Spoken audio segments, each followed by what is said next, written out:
Now the mics are on. Now they're hot. Well, I thought we were going to do another intro there. Welcome to Bass University Live, everybody. I'm here with my co-host, the Rizzler. Well, we just learned about another new acronym or term for person. Yeah. Yep. So whatever. Another guy. 2018.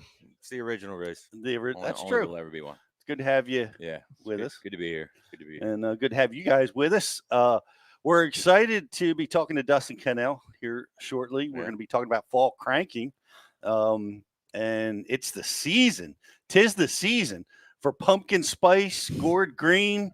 You name it, pumpkin. and crankbaits. It's happening. It's already happening, and some interesting things to talk about there because is it water temperature that matters most? Right. Is it length of day that matters most?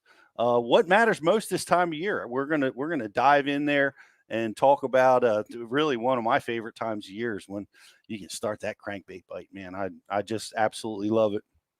So we've got that going on, guys. We're brought to you by Tackle Direct Studios. We've got a like and share contest going on. If you're watching on social, go and like and share the feed. We've got some cool prizes, which we're going to tell you about in a minute. And pay attention because we're going to have a grand prize based, and the question is going to be based on some of the things that we talk about today. Jocelyn, what are we giving away today? Today we are giving away a couple things. One, for the like and share, you get a Bass University t-shirt, Bass University face shield, and a Bass U hat. And for our grand prize, we're giving away some Crush City and Rapala.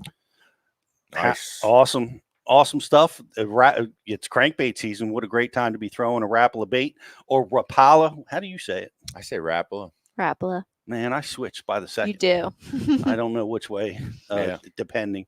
But really excited, and I see them in the queue. We're gonna jump right in because we've got one of the winningest anglers on Major League Fishing, two-time Redcrest champ, won 2 events this year. Just keeps winning all the time, and it's awesome to have you with us, Dustin Connell. How you doing, buddy? I'm doing good, guys. Sorry, I'm driving right now. I'm headed to take my little boy. He's got to go to the doctor here in a little bit, so. Sorry, it was kind of unexpected, so I'm driving, but I'm good. I understand. I just had to take my son to the doctor's last night for a little respiratory thing. It's fall, right? We're going through a lot of things in the fall, and I guess with the different allergies going on, that's affected my son. But it's also what we're talking about today, man. We're talking about the fall transition, and what's happening in the world of fishing. And it's getting to be fall crankbait season. It's one of my favorite times of year. How about you? Oh yeah, I absolutely love this time of year. You can tell like the humidity's starting to kind of calm down a little bit. It ain't as hot, and and I see fish changing all the time. I'm gonna go fishing later today, but like you can tell that there's a change happening. The days are getting shorter. The shad's starting to kind of surface a lot more. You're starting to see some schooling activity. I love this time of year. I just talked with Rich about it before, we brought you on. There's a lot that causes movement, right? And we discuss this a lot. Like, is it length of day that kind of keys that bait fish into starting to move, or is it water temperature that does it this time of year? What do you think is the driving force? I honestly think that it's the time of daylight. It's getting shorter, and then you'll see it happening day by day. I mean, like you can literally get on the Weather Channel or something and just see the time of day. Every day it's like 2 minutes. So, I mean, in a week, you got 10 minutes less of daylight, and that really makes a difference. And I deer hunt a lot, too, and you can see those changes happening, with them. They know what time of year it is. It doesn't matter about the weather. But I really think it's time of day. It's starting to shorten up. The water temp.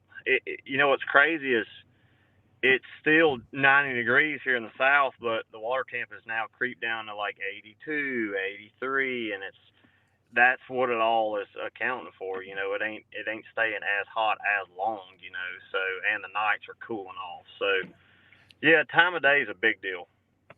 I think that's the case.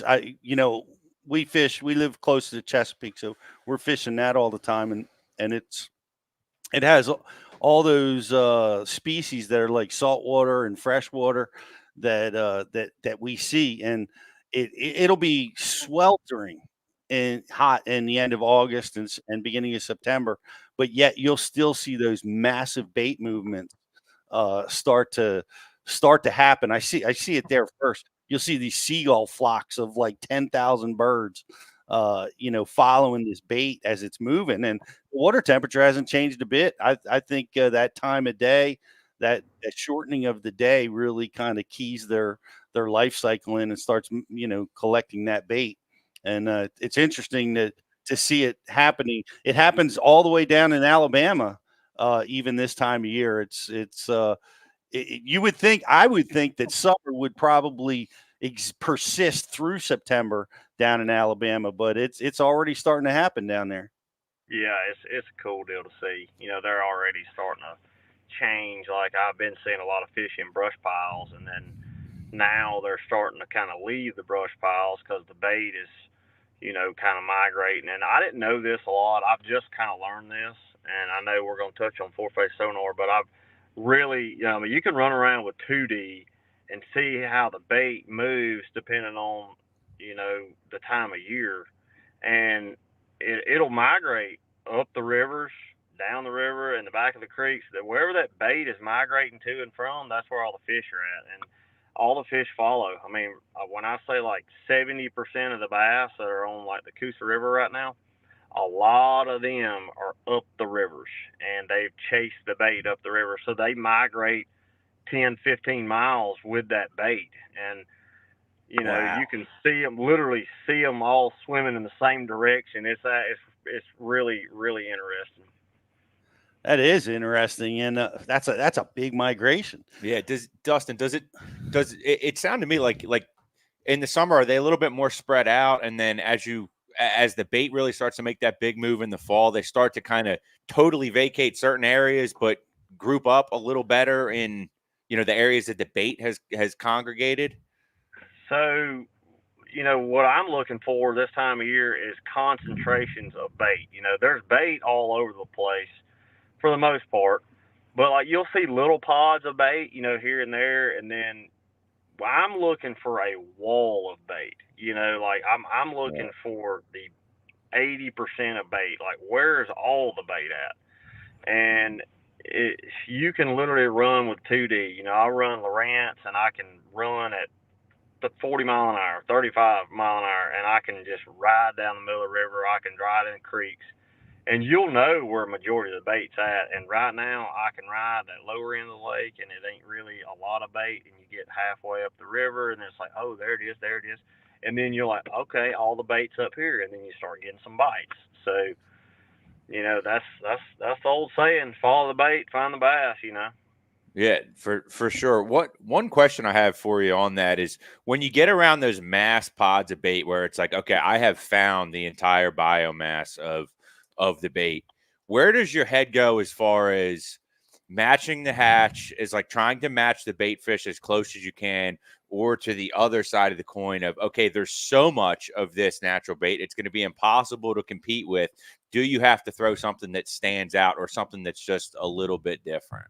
All the what I've seen is what we deal with this time of year, and me and Jacob were talking about this the other day, is during the shad spawn in like May, a lot of those, I guess you would say, fry from the shad, they've grown up now to be little, I call them little nickels. They're literally the size of a nickel. Yeah. And like a lot of times they get keyed in this time of year on that little small bait. But I'm trying to find that bigger. I'm trying to find those 2 and 3 inch thread fin. Like they're eating bigger baits. Them are way easier to catch. And I mean, unless you're throwing a crappie jig, it's hard to imitate a little small 1.5 inch bait, So I'm trying to find where that bigger bait is at. And a lot of times, they'll congregate, and you'll know, like, you'll catch one fish and they'll spit it up and like, okay, we're on the right size now. So, but I'll downsize a lot, and I've been catching them pretty good on a jerkbait right now. I throw a jerkbait all summer. I've been throwing that Maverick, And, you know, I literally have ran across the lake and I've seen, hey, they're on this side of the lake and they're eating those little small bait, that little small shad, and they'll follow a jerkbait. I'll slide on a windy bank, and that's where all the bigger threadfin are at, and they'll smoke a jerkbait. Fishing is crazy. People don't understand the variables that we deal with on a daily basis. So Right. you got to find the right size bait to really get them to trigger. So those nickels, as you call them, Dustin, are they? Because we see a lot of those too here. Do you see them mostly closer to the surface? Like you can visually see them with your eyes, like, and they look like just clouds. They're almost like see-through, like jellyfish, almost tiny little, like they'll just roll through the surface.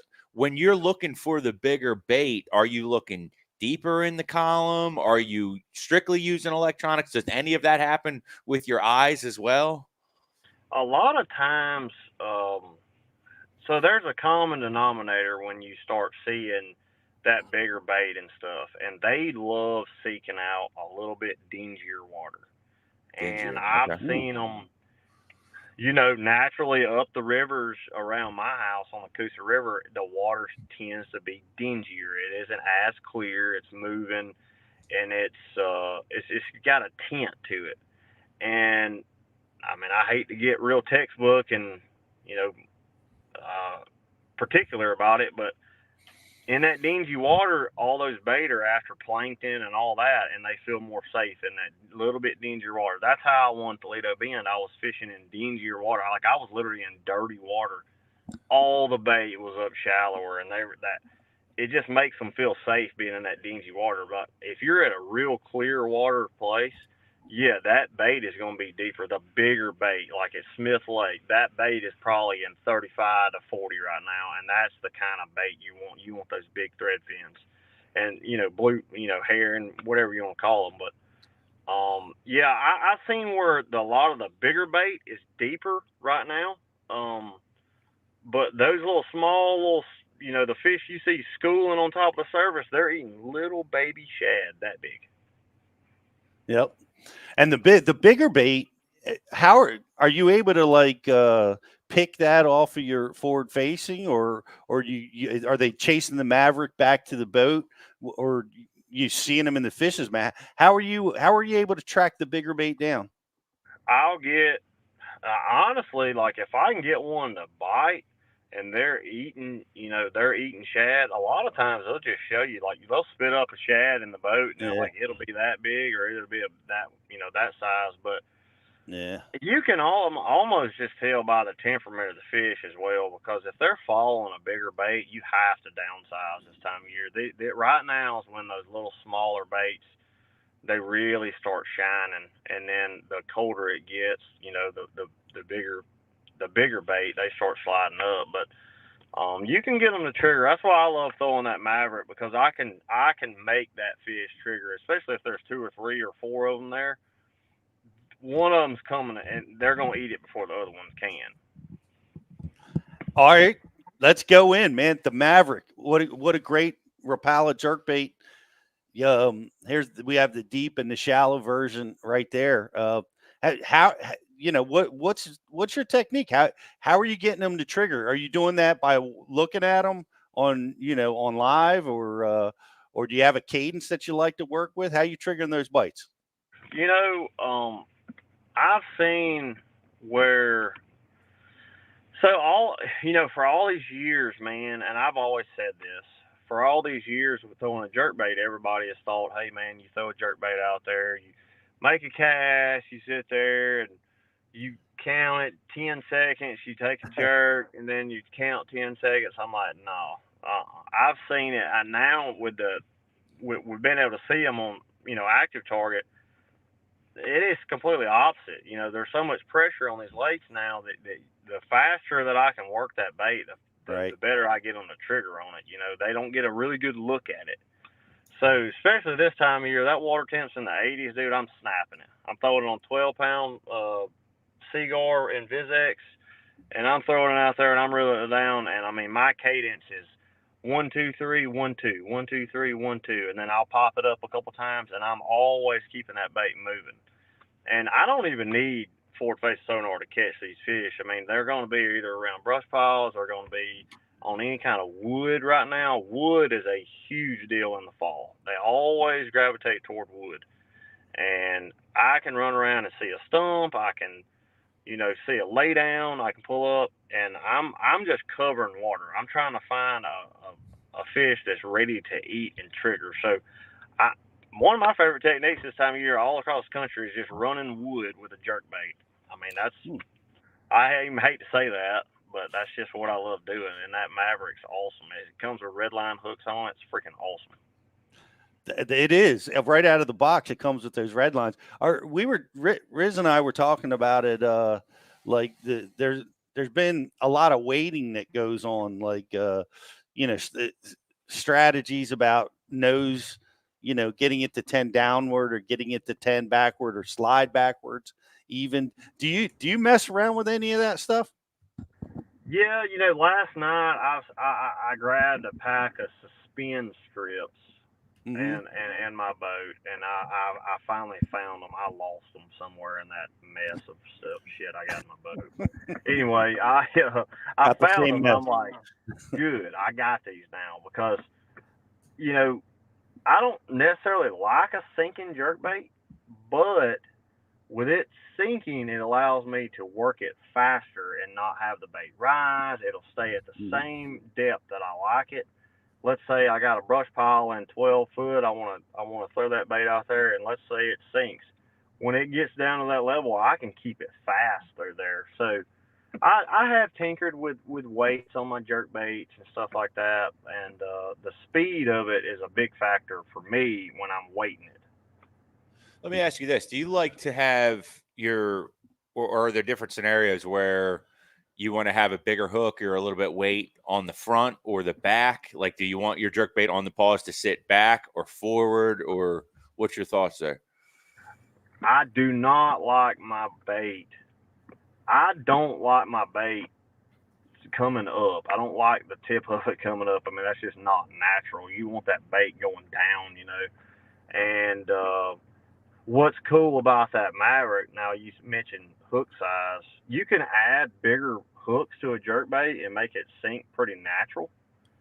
But I love a number 4 size hook, and I think the Maverick has a 5. I'm not sure, but I mean, it isn't like a lot of other brands that have a number 6 hook. I mean, there's nothing wrong with a number 6, but dude, you hook a 5-pound fish, on a little small number 6 hook, man, you're asking for it. I've seen it happen many times where he just gets skin hooked and he comes off. I need that bigger hook to get that fish in the boat, and I can run 4s on that Maverick and it don't sink, and it works very well with those.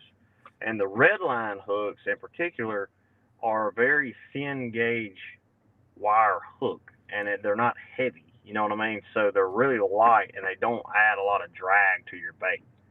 But yeah, you can definitely add bigger hooks and make it sink. That's interesting. Yeah, they're lighter. They feel lighter. That's interesting perspective that the hook is a little bit lighter. It's probably I got to dive into that a little bit, because you can really mess with the hook size. Well, what's your color combos? Dustin, is it depending on body of water clarity, or what do you like? I kind of like the Pro Blue color for sure. My mind, there's a certain color they have. It has a little bit of yellow on the side of it. My mind went blank right now. Mostly any kind of shad color. I mean, I don't like throwing a white unless it's muddy or cloudy. Yep.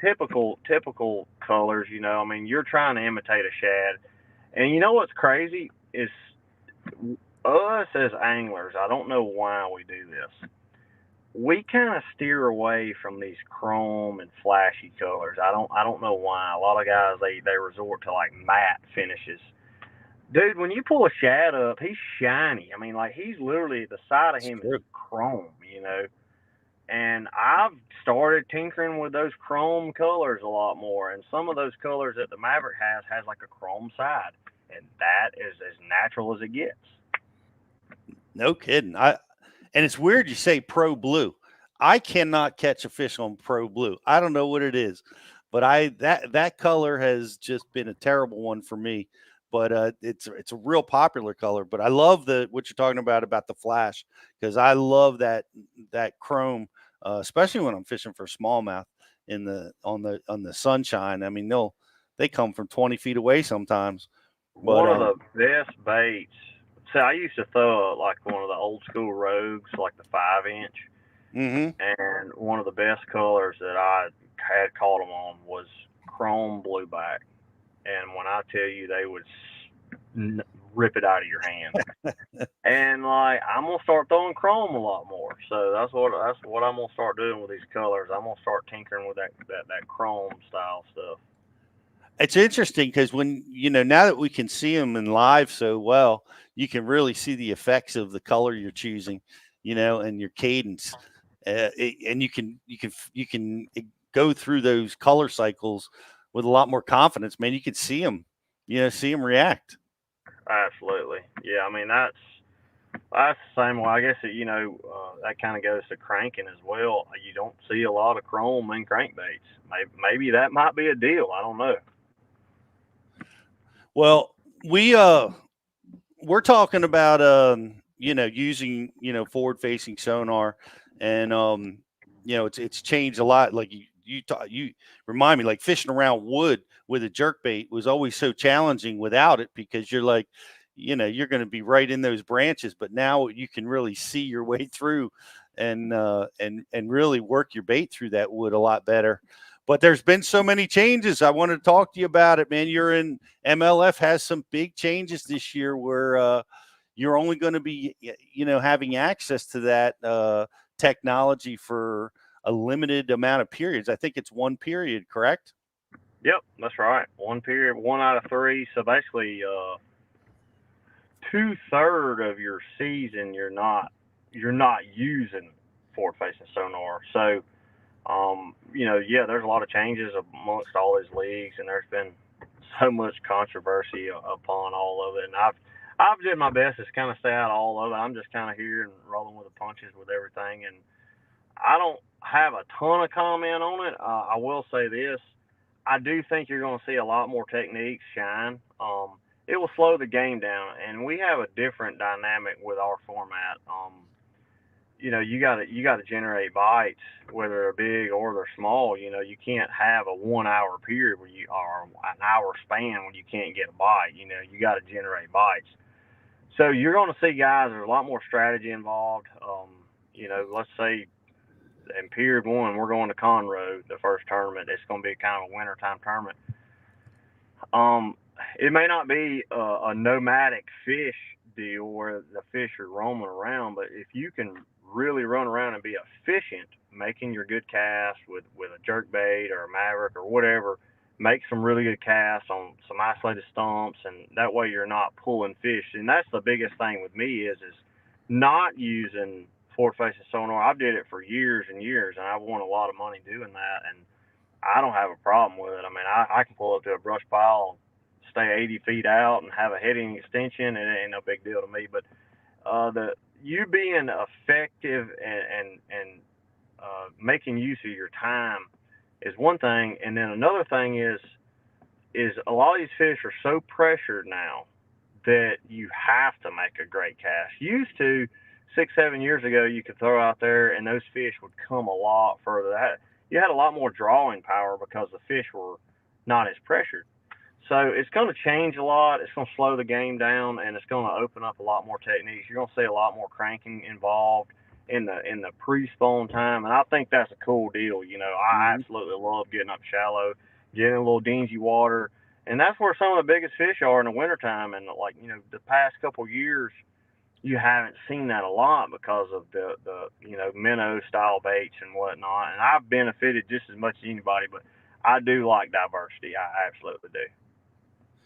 So, I mean, you've been one of the winningest anglers, anywhere. And you've done a lot, using the technology. So how do you think that's going to affect you? Like, as an angler, are you Do you think this is a benefit to you, or do you think this is going to challenge you a little bit this year? Well, I talked to Jacob about this, and what you're seeing now is, man, I mean, it isn't, there's college kids out there that can, I hate using this term, but they can go scope just as good as anybody else, Mm-hmm. So I was on the front end of it. Me and Jacob were on the front end of it, and I benefited as well. I mean, I think I won $1 million doing it, and it was amazing. And I will definitely be utilizing that. I will be shaking a freeloader anytime I can, But I really like it because it allows me to have 2 or 3 different techniques going. So let's say I'm catching them on brush piles, and I want to go run brush piles during my second period. I can utilize that technology the first period in low light conditions. If I want to go cranking, I can run out there, go catch some shallow fish, and go blow for blow shallow. But I like it because I haven't really been able to slow down that much. I haven't been able to go throw a swim bait on a dock. I hadn't really had an opportunity in this format to later in the day, man. If I want to pull out a flipping stick and go flip wood and get 6 bites doing that, in a couple hours, and a couple of them are big ones. So it's going to slow the game down. I think, in my opinion, I think you see the guys that are on them, they're going to be very instinctual and know when to make a change. I'm not going to beat my head against the wall sitting out deep, which, keep in mind, I actually, before forward face sonar, I fished out deep and I stayed out off the bank majority of my career. That's just how I grew up fishing. But I have no issue pulling up and going to swim in a jig, and I grew up on the Coosa River. So if there's some dollar grass over there and some dingy water and the water temp's 56, I'm gonna go swim a jig. Heck yeah! Well, that's great, and I'm interested to see this play out. I think, putting myself in your shoes, trying to make a decision. I guess it's going to be on a tournament by tournament basis, because it'll.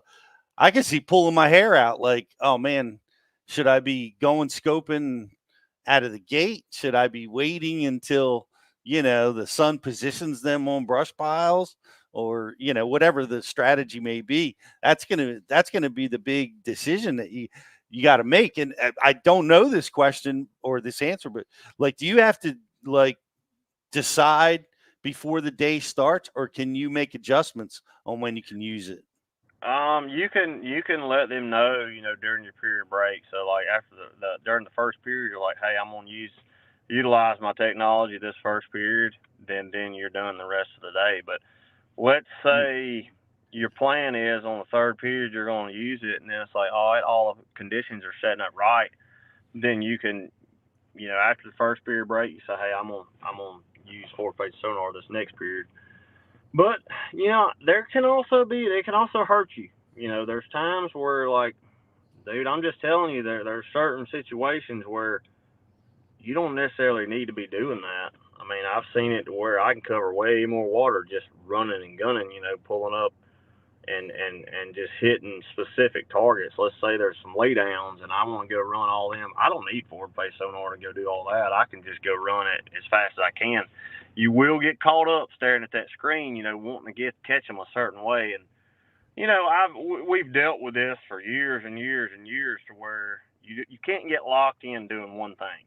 And as just as effective as forward face sonar is, it can also be a detriment to you. So I've tried to teach myself, and this fall I'm going to do that as well. I'm going to go this afternoon and just stay versatile, and really get your mind, don't get locked into one thing. I mean, I love getting out in the middle and chasing fish on bait. That's fun, but I know how to do that already. I'm going to continue staying open-minded this fall and really dialing in up shallow and just staying well-versed on everything. That's great. So you've developed a, kind of a practice strategy to get back into that shallow game. What's it look like for you? Are you like, going to every day kind of practice scenario, or what's your plans for the fall? Dude, I fish a lot. I mean, I really do. Like, I mean, I'll go back to last fall. I was down there. Like, I'm not playing. I went deer hunting in November, and I always go for 2 weeks. And I check out then. I don't even think about fishing. I go deer hunting. But from like November, the middle of November, when I got Oh, still there. There we go.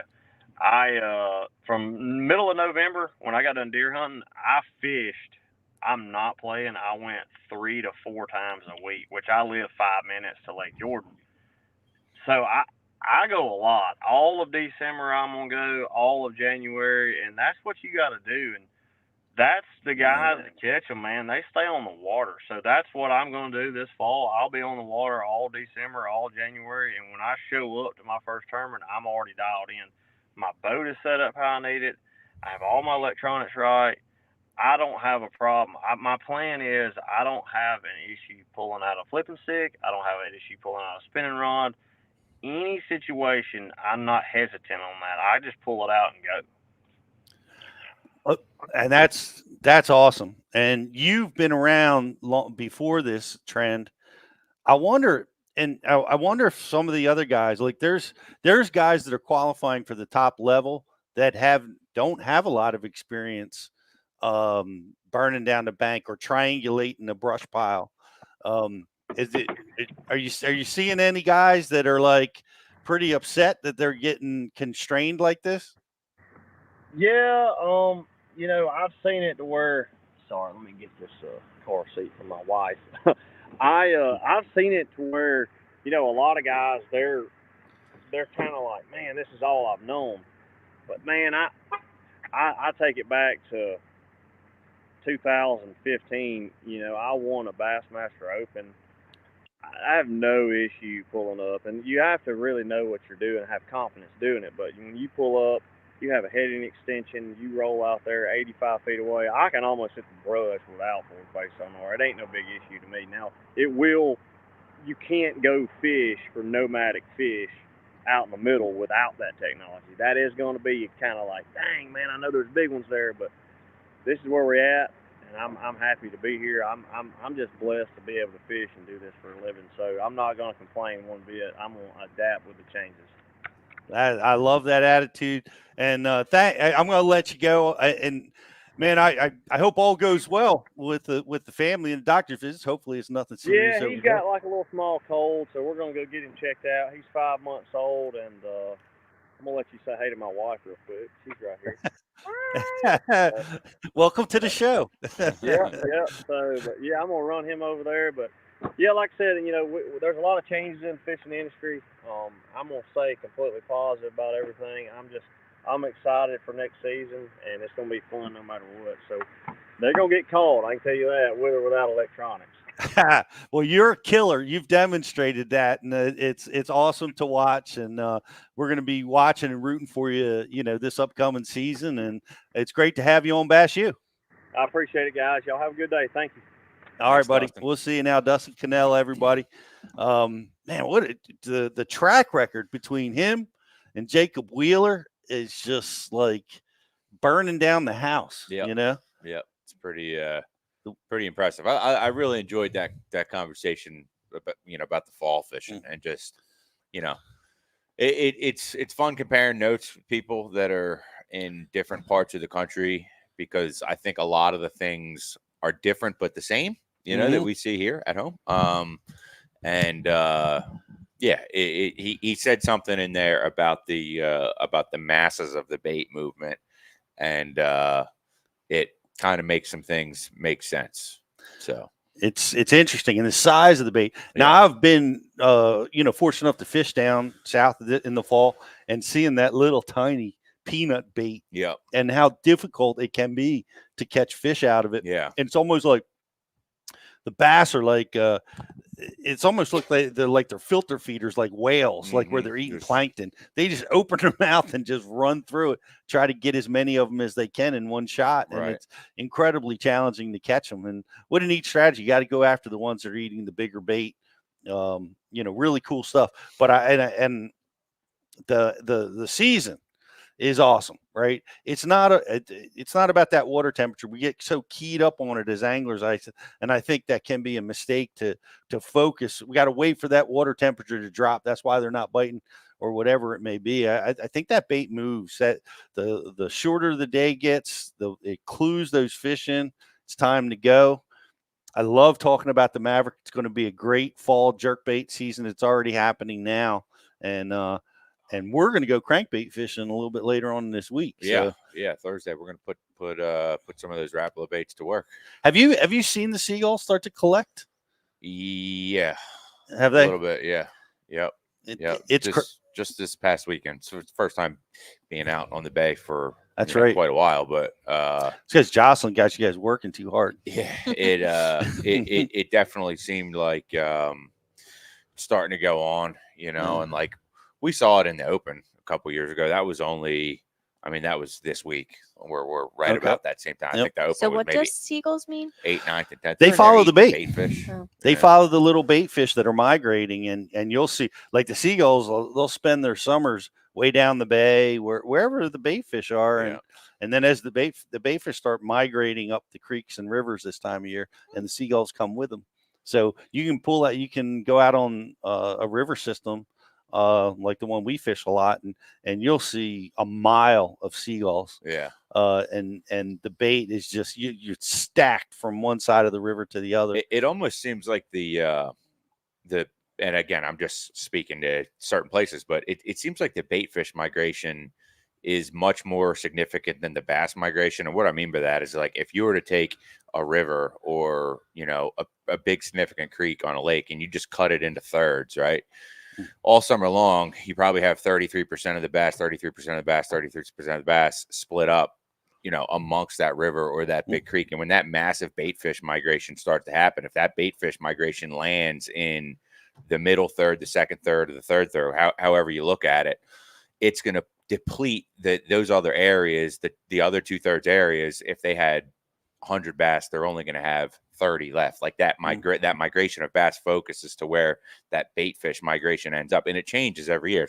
Doesn't seem to be the same, but that's why when he said there's bait everywhere, but I'm looking for all the bait. It's like, well, it's not really all the bait, because you just said some of the other bait's still other places, but all the bait is a figure of speech for when you get into that area where it's like, okay, this is where the majority of it is, and this is where the predators. This is where the largest collection of the predators should be, because let's face it, it's September, early October, when the water temp is kind of in that flux. Like it does a lot to the bass, to a bass. Like, they're not in a water temp where they have to eat because it's too hot. They're not in a water temp where they have to eat because it's too cold. Their body's kind of at a regulated temperature, so they can eat essentially when they want. So, like, if you're only fishing for 30% of the bass in a section, your chances of triggering one to bite are not going to be as great as if you're fishing for 70% of the population in one area, and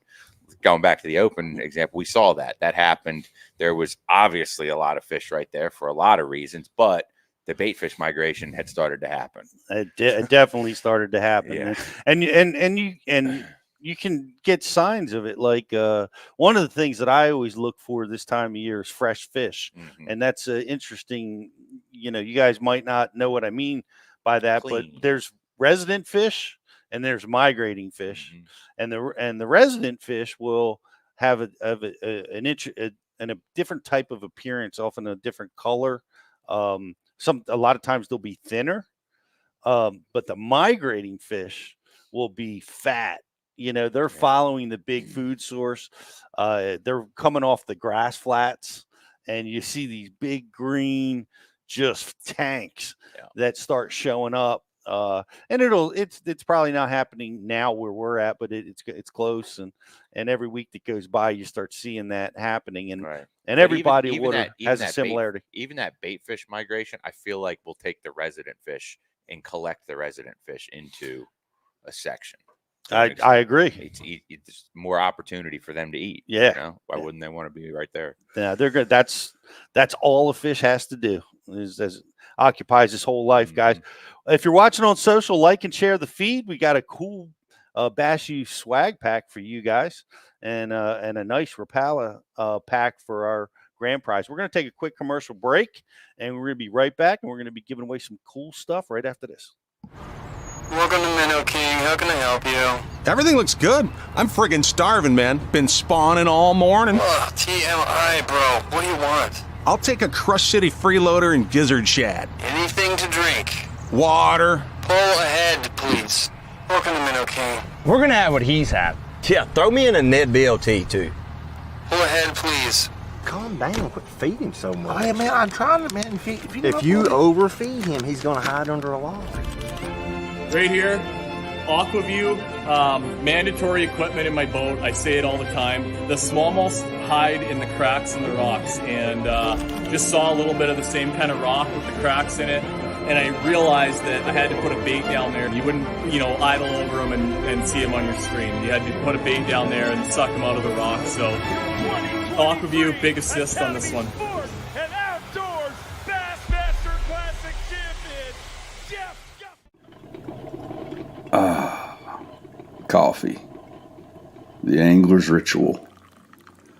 A reason to leave your cozy covers, even if you aren't headed to the river.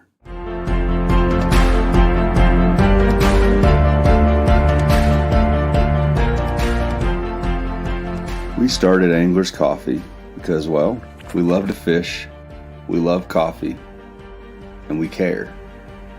Think of it as the rise before the rise.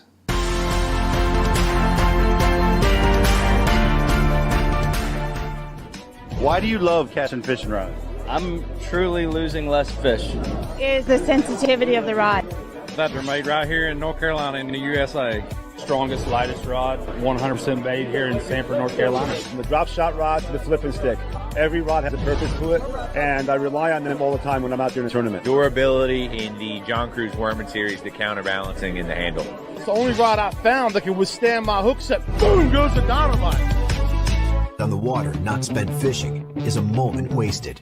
That's why Minn Kota and Humminbird have joined forces to bring you the One Boat Network. Products that communicate and integrate to help you take full command of your boat. Born from our commitment to making the most advanced fishing gear even better by making it work together.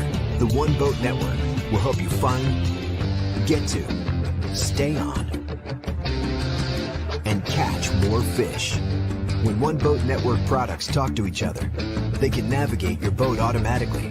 They can give you a crystal clear view of what's below with no messy wires. And they can let you lower, raise, and change shallow water anchor modes from anywhere on the boat. But that's just the beginning. We're never done innovating, integrating, and making your boat simpler and easier to control. All so you can make every second on the water count. Welcome back to Bass University Live, guys. Great having you guys hanging out with us. I see a lot of questions coming across the IMs that some of them who's with us? We asked Steve Kaiser talk about the new rules. We did that, Steve, and it's going to be interesting to see how people react to it and how they're going to adjust. But Kay likes the chrome. I mean, that chrome jerkbait is a bait that I love in the sunshine. And I mean to tell you, it matters. When that sun's shining, that chrome is a killer. But he makes an interesting comment. Pro Blue doesn't work up north of the Mason-Dixon line. I don't know why, but I've caught fish on it. But, man, everybody raves about that color. I love but Pro Blue. I can't make it work that good. I love jerking. I love throwing the jerkbait around. I can't wait. You did a nice job when we were practicing together. You were triggering some nice mollies. I just freaking rip that thing till my arm falls off. It was interesting, Dustin, talking about that, just that pause not being the deal, man. Just keep that thing coming. I never do it. Maybe that's why I can't catch them once it gets really cold, because I can't slow down enough. But yeah. TJ Fishing, 30-plus-year-old anglers will still win. The younger guys seems to be thinking might not, right? There's a lot of guys that, like I said, they qualified to get there using technology. So it's going to be, everybody knows how to catch fish, flipping or pitching or cranking, but not everybody's the best in the world at it. Right. You know what I mean? So, I mean, you got a lot of guys on the MLF tour that are the best in the world at those things. Yeah. And they're going to be now testing their shallow water skills against those guys. It'll be an interesting test. I'm interested to see it. Honestly, it kind of, you know, it to me, it adds another dynamic of a reason to watch, because there's going to be some drama, you know, like at the beginning of their season when it, you know, their first tournament goes on and this guy that was a scoper didn't do well, or this guy that was a scoper did do well in the 2 periods without it. Like, there's going to be some natural, like, oh, I told you so, that type of stuff. Yeah. But it's just really gonna, I think you'll see the storyline from all sides. I think you're going to see some anglers are going to take some lumps and, you know, essentially take a step back and have to expand their skills on some other things. And, you know, other guys are going to fall right back into their wheelhouse, and you're going to see a resurgence of some, call it veteran anglers that, that, boy, they take that LiveScope away from certain people on certain lakes and it forces them to, you know, fish another way. It's going to be like, you know, they're going to be saying to themselves, why did I ever go out and try to be a scoper? Why didn't I just keep doing this? That's true. I mean, and there's guys that may get pissed, and you're going to see this. I should have been using it in the first period. You know, I made a tragic mistake. You know, that's when they were all caught that way. Yep. It's going to be interesting to see how that goes down. I think it's you know, it's going to be kind of weird where guys on the bank are going to be competing against guys with technology. You almost want them to be forced to do it, in my mind. Like, you can only use it in the second period. That way it's all an even playing field. Some thoughts that I had. But I think I mean, I kind of feel bad for some of the rookies coming in from the invitationals, though. I mean, those guys had, you know, the only way to qualify to make the BPT is staring at your screen. You know, that's the point. And right. Now they're, you know, they put so much time with it. Whatever. I They've mean, they've spent their lives. They've spent years dedicating themselves to being good with that technology. And now it's stripped. Yep. So that's, I feel for those guys, but I mean, DC is going to be fine. He's got one of the coolest Bassmaster wins ever. What was it, on Ross Barnett when he was punching? I don't Was that remember where it that. was? Yeah. He was punching? a D-bomb and just like cheese mats in the river or something. It's great. It's a good old Bassmaster to watch. Love that. Steve wants to know, do you know, can you scope during practice for the NPFL? For the NPFL? Yeah. That's a great question. I don't know the answer to that question. I know, right, they're not allowed to use that technology during competition. Are they allowed to use it at practice? No. No. They're not allowed to have any of those transducers on their boat. Wow. So Well, that's going to be Justin difficult says no. because this is hard to ask. Aren't there people that fish both the NPFL and then Is it so no they're gonna take it transducers off? on the boat, or do they got to put those caps on the? I didn't read on the anything wiring? about that. I would imagine that you probably have to take them off because the whole schedule is no forward-facing sonar. You know what I mean? Now MLF, they're going to do the cap thing. Are they easy to take off and on? Yeah, I don't know. I guess we'll. I mean, from what I read, it seemed like you can't. It's relatively easy. The transducer pops off. You know, I mean, it's a little bit of a project, but I mean, it's not something you want to consistently do, but frequently. Yeah, you don't want to do it daily. Yeah, it's going to be interesting to watch over there. But grand prize question is going in the chat right now. Just gonna. It's interesting. I saw MLF took forward facing away from the high school competition. Did they? That's what I heard. Yeah, they did. It's a great move. Really? I think. Justin's weighing in saying it's a great move. I think I agree with Justin because a lot of kids can't afford that. Exactly. That's How what are you gonna, that's their that is so unfair. theory. It's unfair to so many kids that, you know, they're fishing out of a 1990 Ranger. Right. And then, you know, they're going against kids, and at that level, it's It's not needed. Yeah, and it puts a lot of like expectations on the sport, I think, for how much money you need to put into your boat to compete, you know? Okay, so what about the college level? Did they keep it for the college level? I think so, yeah. So they kept it for college, BFLs, Toyotas. MLF doesn't really have a college level, do they? I think so. I believe so. Okay. The yeah, they do. Abu Garcia College Fishing. Gotcha. It's an interesting debate, and where do you draw the line on expenses? I see that. Here's my personal opinion: a $3,000 sonar unit is not the barrier. It's the $50,000 to $100,000 mounting system for that unit that is the barrier. Mounting system. Yeah, the boat, the fiberglass with the outboard, right, and the truck to tow it with. Yeah, that's true. Because I promise you could put a LiveScope on a 1990 boat, 16-foot John boat, and a guy that knows how to use it is going to wax everybody's. Yeah, but you know what in a. The perspective I'm saying as like I see your as side, a kid, you're in an older boat, that your dad has or something, and you lose to a kid that's in a decked out Phoenix with 70 inches of electronics on the boat. That's pretty demoralizing for a kid. I would feel like that, at least when I was doing that deal.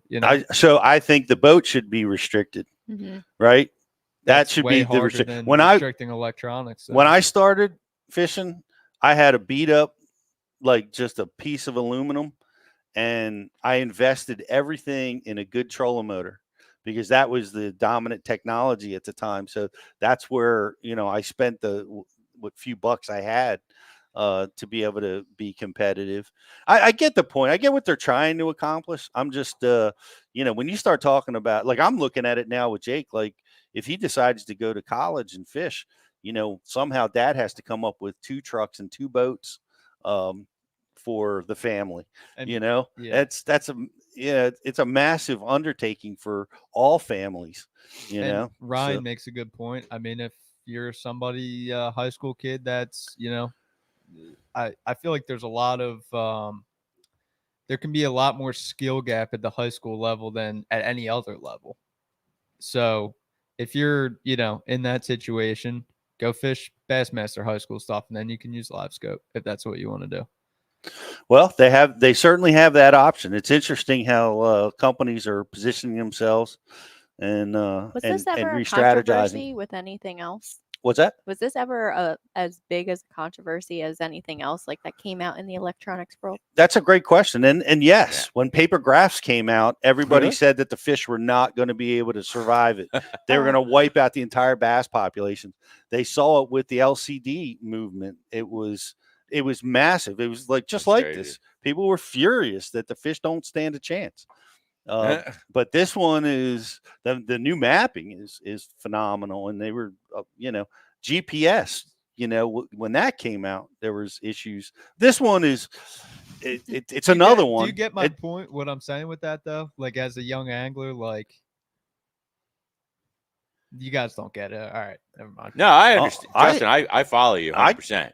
Yeah, the side of it, you're fishing in your dad's 1990 Ranger, and it is what it is. The facts are the facts of that. Of getting a LiveScope put on that boat is not in the deck of cards for that young man at the time, and to get beat by it, yes, I completely understand that side of things. But likewise in Pete's scenario, the boat is a very, very, very big boundary as well, because boats and motors are so expensive that, you can see it from both sides of the coin. MLF is going to try it out this way for at least a year.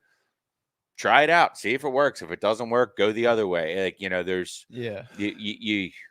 if they're seeing, and you know what, credit to MLF on this one. They actually did send out polls about live sonar. Like, I know to their anglers or to their anglers, to their participants. I know co-anglers got them for the Toyota series. They actually, it seems like they did do a little bit of the legwork to like, what do the people really want? Seriously, like, I can't imagine that they just said no LiveScope for high school fishing and just threw a dart at the wall and said yes or no. It Yep. seems like they probably did a little bit of legwork on it, just because, I mean, I saw that they did it at least to a bare minimum in the Toyota series. They're demonstrating that they're trying to gather information from their customers. Give them a little benefit of the doubt that maybe they're making the right call for the mass population of people that, you know, are buying into their programs. They're trying to make the right call. Trying. And that's it. That's the thing. Everybody is at each other's throats on this. Okay. And I'm talking to all the keyboard warriors, whatever. At least these leagues are trying. At least they're taking action. At least they are trying to implement new things to make things better, because guess what? Everybody's freaking crying about it, whether you're on one side of the fence or the other. So you know what? Don't fault the guy that's trying to make something better. Try to help him make it even more better, or put your best foot forward to help these organizations do what's best for the sport. Because I promise you, what's best for the sport is not a bunch of people just bickering and attacking each other on social media. That's not good. So we got Tuck in the chat board who said he's a high school angler who's happy that they banned live in 360. But going back to that, I think the main reason they did it, from what I read, was, you know, at a younger age, the kids aren't relying on technology as much. Like, say if they do want to go professional or whatever in that league, MLF, it's not, you know, you have to be able to do all that other stuff. It's not. They're going to get some preconditioning in high school of having to fish without it. Exactly. And then by the time they get to college, they're going to be able to get their next level education on bass fishing. Or will they be able to get to college without having that experience under their belt? Will they be giving up all the spots on the teams to the guys that can do it by not having that? It's a great question. When I teach kids, it's like you gotta work within your wheelhouse. And you know, the guy, you can have a $120,000 boat with 5 transducers on it, but it ain't easy. You got to learn how to use that stuff, and it's not easy. You can scoping it, it's easy, right? Forward facing is easy. You see the fish, you throw to it, and you can catch them.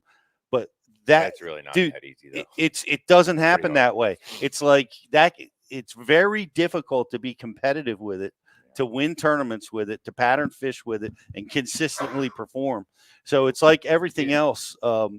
You know, you gotta play to your strengths and away from your weaknesses. If your boat is got a 250 horsepower and you have a 70-mile range with that boat, and my boat has a 90 horsepower, and I don't have that kind of range, well, I'm gonna focus my energies on creeks and patterns that are close. I'm gonna fish to my strengths. If I don't have it, I'm gonna become the best shallow water fisherman that there ever was, and I'm gonna work hard at that. You know, it's a technology I think is not going away. I think it's here to stay. That's what I think. And I'm not big on the bans. I'm not in favor of them, but I can certainly understand what they're trying to accomplish. So Butch on the message board said we've ledge fished, and I'm assuming he's a captain for maybe high school anglers or college anglers. Chime in, Butch. Let us know what your level here is. But he said we have lead fished and offshore fished for years before live sonar was a thing. So not sure it fishes them to just fish the shore cover. That's a great point. And another, and to piggyback off of what Butch is saying, is that a lot of this is going to be dependent for high school anglers on where they grow up fishing. Right? Like there's still a lot of fisheries in all over the country that live sonar is not going to be the dominant pattern. If high school anglers grow up on a shallow water river system, and when I say shallow, I mean shallow, less than 6 feet of water, they're going to naturally learn how to fish and do these things in other ways than a guy that's a young man that grows up on the Tennessee River, where every year ledge fishing is the dominant summertime pattern. There's so many factors that go into this, and you know, it like I said, at least MLF is trying to take a step. They think it's what's best for the development of these kids for right now. Maybe it'll prove to it. It won't be. You know, there's no way to tell without without trying though. I'm against the ban at all levels besides the high school. I think that is coming from a high school super national important. Championship qualifier. Yeah, come on. Come on. I think it's very, let's be honest, there are high school kids that, this could be a hot take, there are high school anglers that are better at LiveScope than guys on the Elite Series. That's a fact. I'm telling you right now. Might be a hot take, but there's some out there that might not be a fact, but good point. You know what I'm saying? Yeah, absolutely. But I mean, you take that same statement up to the college, and it's a no, probably. Exactly, no brainer. But I think it's very good for the younger anglers not to have it. I think it should be banned on every level at the high school level. There's honestly. a 14-year-old that lives next door to our studio that's better at it than I am. Oh, that's not too hard. Yeah. I like Andre. What's up, Andre? Shut up and fish. You know? There it is. I like it. I like that. I like that strategy. Well, we're gonna obviously keep monitoring this as it goes and see how the guys change, how it changes their competition. The MPFL banned it completely. It'll be, would their viewership benefit from that? How's that going to play? BASS banned the screens, or not banned, limited their screen usage and down to one transducer only on the trolling motor. How is that going to affect things? A lot of people were wanting a much more, dramatic bans than that. But, here's my personal opinion on it. Freaking fascinating. I'm so excited about learning the new stuff, learning fish movements that I didn't particularly understand completely before. It's enlightened me on habitat. It's really it's opened up an entire new avenue of learning that is really fun. And, so I'm an advocate of it. I am not as competitive with forward facing sonar as I am without it. I'm more competitive without it, on the pro level. But I'm developing that. I continue to develop and learn and grow and having a freaking ball doing it with my son. And my son is not, Jake's 15 now. Happy birthday, Jake, by the way. I don't know if I mentioned that. He had a birthday recently. And he likes fishing more than he likes staring at the screen, although he does both pretty proficiently right now. But I like going through that process with him. We were, it's fun learning. We were just working on the Lake Master mapping. We're, teaching Jake how to drive the boat, all really, really fun stuff. So I'm enjoying it. I really like it. We're going to see. I'm glad that BASS kept it in place, and it's in place. I'm worried that we might get a ruling on what we're going to do next year. If we do the Toyota series, it might be struck. No, that's good for Toyotas. Yeah, they're changing things daily.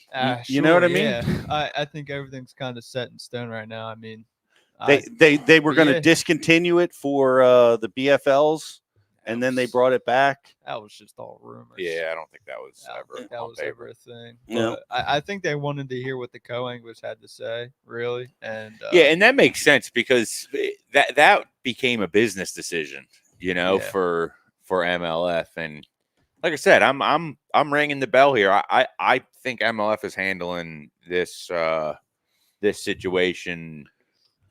I think they're doing a pretty good job at how they're going about it. They're not just throwing darts at the wall. They are actually talking to their people, and they're making as calls. It should be. Yeah, making calls you for listen to the anglers. What levels they think the rules need to be applied. And it seems, I don't know, it feels pretty right the way that they're doing it, but who knows?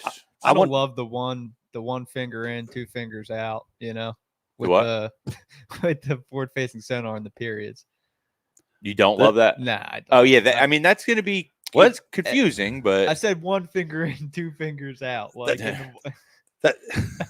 I thought I don't know what kind of reference you were making there, Justin. One period. You meant to say one period. Yeah. This is Periods. One, this two, is and an three. AM That's show. what I was saying. You know, this Oh, we're God. thought we were gonna have to hit the bleep button for a second. JH. That's not what I was saying. I was just saying by periods. Like, you know. We understand. But- I want to give a shout out to Dustin Connell for his work ethic, and Yeah. I heard that loud and clear. Did you like? Look at Doug. Oh yeah. What the hell, Justin? Sorry, Doug. That came out wrong. He's fishing every day. He's fishing Yeah. as much as he can. He's getting back into the groove. I love that. Love that a lot. Yeah. Well, Yeah, that's a big deal, you know, at every level, even if you're not on a professional like time. Take your one, like, even if you can only get an hour or two in the afternoons out on the water, take those times, because you're going to pick up that rod that you throw out and you realize, oh shit, I backlashed this at the end of the last time I fished. I need to fix this. Or like, it just keeps you on top of your stuff, you know? You're not. He's like, the guys that are on the water are the guys that are winning the tournaments. Yep. And that was a great quote.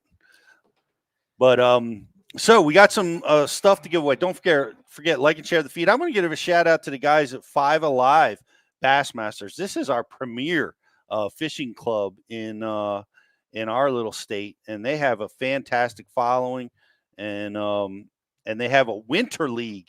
So if you guys are, you know, things are wrapping up, everybody's points up here are just getting finished up. They're going to be finishing up theirs pretty soon. But they've got a winter league that runs 2 tournaments a month, December, January, and February at all the lakes in and around us. So if you live in the New Jersey area or region, go check out the 5 Alive guys. They've got one of the best tours on out there right now. And shout out to our own Eco Bass angler who's hanging tough in second place in the AOY. Doing good. That's go a to the tough group, man. Conowingo? He got a 4th at the Conowingo. Gotcha. Conowingo was apparently tough. Very low weights. Yeah. And What one? 14, 15 pounds? I think it was lower than that. I think it was. That's real tough, then. Yeah, it was real tough conditions out there for them. So shout out to the boys at 5 Alive who have been supporters of Bass University for quite a long time. Grand prize question. I put it in the chat a while ago, but the question was, what did DC say was key to finding the bigger bait fish in the fall? And BMF got it. He said the dingy water. Dingy water. Dingy water. Yep. That's great stuff. And, filter feeders. Very fascinating. We were talking about the little tiny bait and how the bigger bait is definitely the key. Great stuff. Great stuff from Dustin, and our like and share winner is Bruno Duffield. Bruno Duffield. I think that's 2 weeks. Thanks for liking and sharing, Bruno. Make sure you get your AquaView. This is a great tool. That camera's awesome. You got it. 5.0 is the deal. I'm struggling constantly and with species identification. The more time I spend with forward facing, the more important species identification becomes. And the AquaView is the weapon to get in there and be able to tell whether or not you're dealing with, carp, pickerel. We have a lot in our area, and a variety of other species that can kind of look like bass. So species identification, that is the weapon of choice. The Bass University box is scheduled to be arriving at your door. If you haven't signed up for that, go over to fishvault.com and get signed up. All the baits in that box are based off some of our most popular Bass University seminars. Yep. So you get the bait, you study up the seminar, you become a better angler. And I want to give a big shout out to Anglers Coffee. This is I thank you for the new cups, by the way. Yeah, I like this cup. It's made of like They're pretty tin cool or looking. something. Yeah. Cool. The Bass Heads Could be rough smallmouth with this blend stuff. is the blend of choice here at the Bass University Those Live coffee Show. cups fit well with the cabin vibes. Yeah. It does. This coffee cup's going to end up at the Bass Barn. Well, is there anything else that we've the sub of the week? Shout out to Coop, man, catching. Hey, it's not about how big the bass is, but getting out in the water and catching them. And Coop's out there catching them, man. Nice one. Heck awesome. yeah. Sometimes that catching fish is all you can do. Yep. And that's the beauty of our sport, man. Me and Jake love to get out there, and we sometimes we catch them, sometimes we don't, but man, it's awesome just to be out there and have that experience. What was released this week? What was released at Bass University this week? Getting released at this week is the Dean has been the star of Bass University on water releases for a couple weeks. Joey Cifuentes, The Art of Hover Strolling, is this week's classroom release, and hover strolling is the hottest topic. It's the Namiki rig, it's the jig head minnow, it's all of that. And Joey Cifuentes did a great job breaking down his strategies to put those fish in the boat using that technique. And this week's on the water release is Greg De Palma, flipping grass for a bigger bass, and specifically flipping with the jig. That's one you want to go watch, talking about flipping a jig, up in some pencil reeds, getting down and dirty, nasty with him. I need to know where that place is, because that's my wheelhouse right there, man. I was so jealous watching him flip that jig in there. Yes, great seminar with Greg. Definitely want to check that one out. And stay tuned. We got a whole lot more awesome stuff coming your way, including we got PG coming up in a couple weeks with some basic wheelhouse baits and a little bit of treble hook selection going on. So key stuff. And Jason has mentioned to check out the Brian Thrift blade bait seminar at Bass University, especially small the talk. I'll talk about trying to trigger strikes around that small bait. Yeah. Brian teaches his strategy on using. I gotta rewatch that one. Yeah, those tiny little blade baits to get that job done. Yeah. So check it out. It's all at your fingertips at Bass University TV, guys. We are going to be back next week with another episode of Bass University Live. Justin's got a finger up. What do we got? I just wanted to know your guys' thoughts on the Bassmaster schedule. We didn't touch on that at all. Pete, I'm looking at that schedule and I'm seeing another Rapala fantasy fishing win in my future. That was my first thought when I saw it. I didn't know if you got to take a look at it or not, but some rivers. No New York this year. I looked at it. That's disappointing. I skimmed through it. I happened to talk to Ike about the schedule, and we were talking about the strategy of scheduling around the technology to give guys, give the tournaments a different look. And Mike was straight up. He's like, it's all going to be one with forward facing. Try hard as you want to try, you're not going to be able to schedule around it. That was his take on the situation. So you think I don't know. Yeah. Well, we saw we saw Rivette do it at Okeechobee. We saw the guys at the Potomac, find ways to use it, and the guys that are good at it are going to find ways to use it. So, but you are, to your point, there's no chance, Justin, you're going down. 2 fingers, 3 fingers, I don't know, whatever you're. Oh my God! you were going down at fantasy fishing. Go back to back, I think.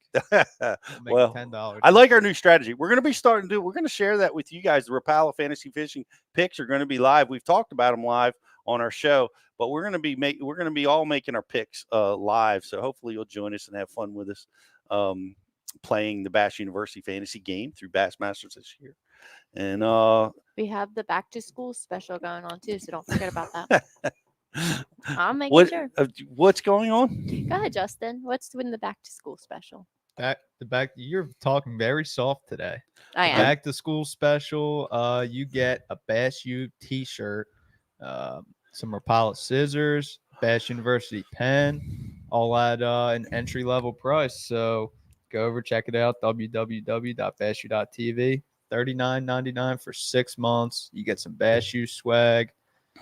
Come on. And I want to welcome everybody, because we have gotten a ton of new subscribers at Bass University through the back to school program. So welcome to Bass University Live. If this is the first time you're watching us, we're here every Tuesday at 11 o'clock, except when we're not. And we talk fishing and all things in the world of bass fishing are out there. And ask us any questions on our social feeds or here on the show. If you want to learn how to use Bass University to help your fishing, it's a great outlet. We have stuff from beginners all the way up to advanced tournament strategies, all there at your fingertips from the greatest anglers on the planet at Bass University. So welcome to the program, guys. Thanks everybody for being with us. Thanks Dustin Connell. Good luck this season. We'll see you next week at Bass University Live.